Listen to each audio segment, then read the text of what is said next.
This is Hino's Sport, bringing you that heat and that far. We keeping a foot on the what on the next. We keeping a foot on the what on the next. And like the Tibetan mastiff that I am, I'm applying what? Unlimited pressure. Because pressure does what? It bursts pipes. This is going to be a two-part video that we're going to talk about. The first half of it, we're going to talk about Terence Crawford, the Chihuahua barking behind the damn fence. In the second half of it, we're going to be talking about the young pup and Jaron Ennis. See, this is what people got to understand. When you're a true alpha extraordinaire governed by true alpha economics like an Errol Spence, you're always going to have the pure beta supremes of the Chihuahua walking behind the damn fence. Or you're going to have a young fucking pup. Because the reason for that is because you're always going to have haters. There's always going to be people that's going to be lurking. There's always going to be people that's going to be jealous and envious of where you're at in the stature of your life. Errol the True Spence is the big fish of the welterweight division. He is the cash cow. Why are boxing fans not understanding this? When Floyd Mayweather was the cash cow, everybody uniformly understood that Floyd Mayweather had to be the A-side equation.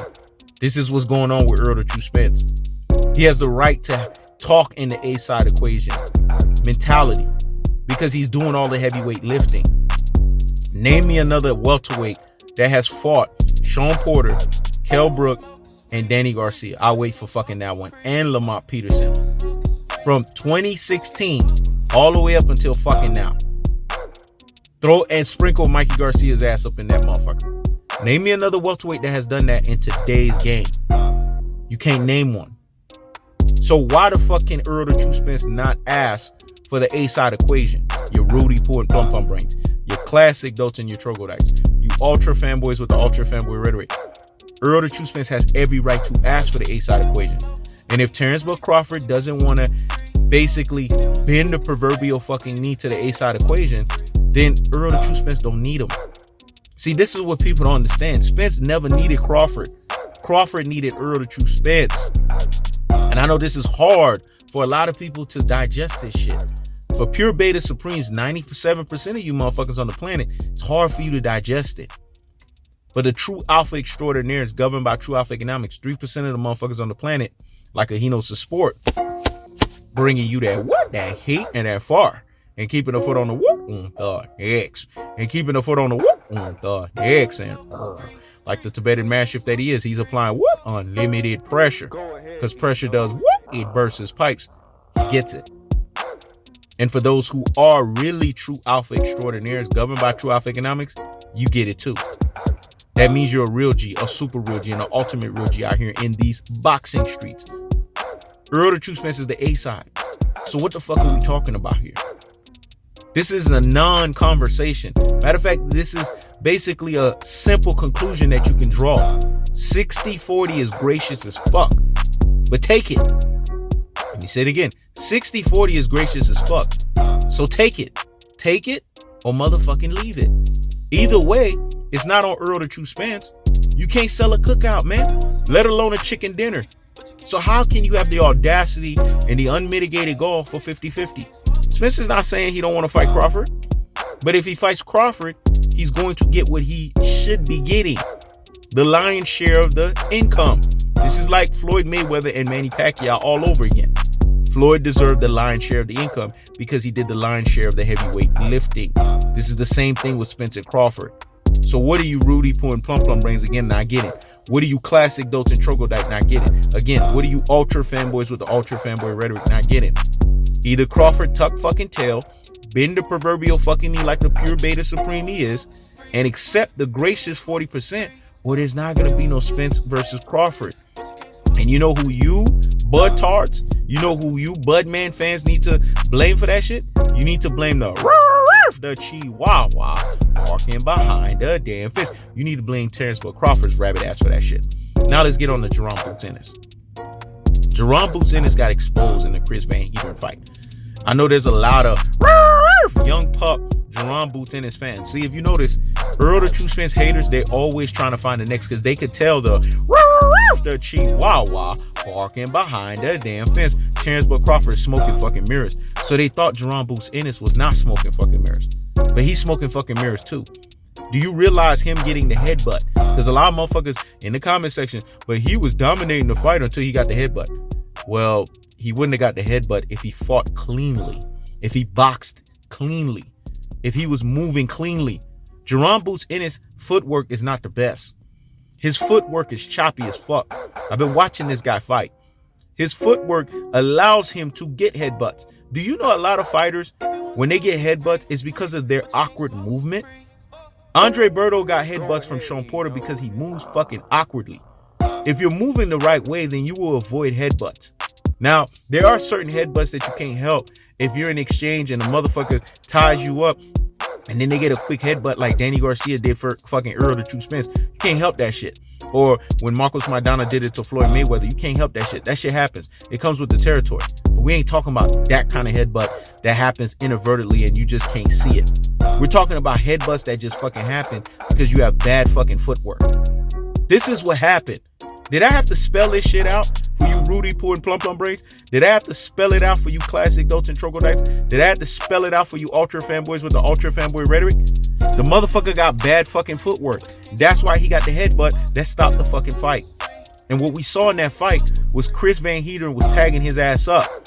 Chris Van Heeren was the bigger guy. What are you Rudy Poo and Plum Plum Brains? I'm gonna say this again. Classic Dolce and Troglodytes. Ultra fanboys with the ultra fanboy rhetoric, not using the true boxing eye test saw. Motherfuckers want to say, oh, you know sport, you must be on something. I don't be on nothing. I be on what's called using the true boxing eye test. Let me say it again. I don't be on nothing. I be on what's called using the true boxing eye test. And what I saw was a guy in a step-up fight that's not ready for the likes of Errol the True Spence. This is a mangled Chris Van Heeren. This is a Chris Van Heeren that aged 30 years over fucking night. And Jaron Boots Ennis couldn't beat his ass up cleanly. You wanted to make me be impressed? He should have demolished this cat. Chris Van Heeren shouldn't have got the shots that he got off on him. But you know what that tells you? It tells you that this guy's nothing but popping smoke, man. That's just like the rapper. What's his name? Pop Smoke. He ain't nothing but fucking popping fucking smoke. Because when you look at him, you don't see nothing, just like Terence Crawford, who's a chihuahua barking behind the damn fist. When you look at Jaron Boots Ennis, what you see is a young fucking pup. The guy was getting tagged the fuck up. He was getting hit the fuck up. And for a guy that's supposedly supposed to be this prospect that everybody's getting behind, that's clearly exactly what you saw, a prospect. And not even a fucking contender. See, I told everybody, we needed to see what his truest and his most properest levels was at when he fought a journeyman in a Jose Cito Lopez level. And what happened? He fought a Jose Cito Lopez level journeyman and he got exposed. You're not supposed to be getting tagged up like that when you calling out Errol the True Spence. You're not supposed to be getting tagged up like that when you even calling out the chihuahua barking behind the damn fence in Terence Crawford. Go back, do actual film study before you come in here with this pure beta supreme of bullshit comments and tell me what fight did you fucking saw. I saw it. I'm like Jay-Z. All I need is one take, dog. Let me say it again. I'm like Jay-Z. All I need is one take. And what I saw was a guy that if he fights Errol the True Spence, Errol the True Spence will beat the life rafters out of his ass. He's not ready. This is what Andre Ward was talking about. The great unofficial airfield fighter when he said there's levels to this shit. And fighters need to be built up the right way. Because everybody's not a Floyd, an airfield fighter.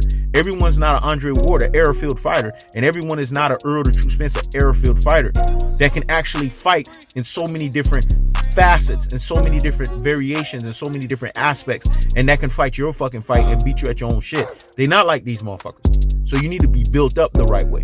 Jaron Boots Ennis needs to be built up the right way. And when he came and had a journeyman test, he fucking failed. The headbutt came because of awkward fucking movement. That's how he got it. If motherfuckers want to tell you the cold-hearted, unadulterated, and cutthroat true teller fashion, and it also came off of the strength of he's just not ready.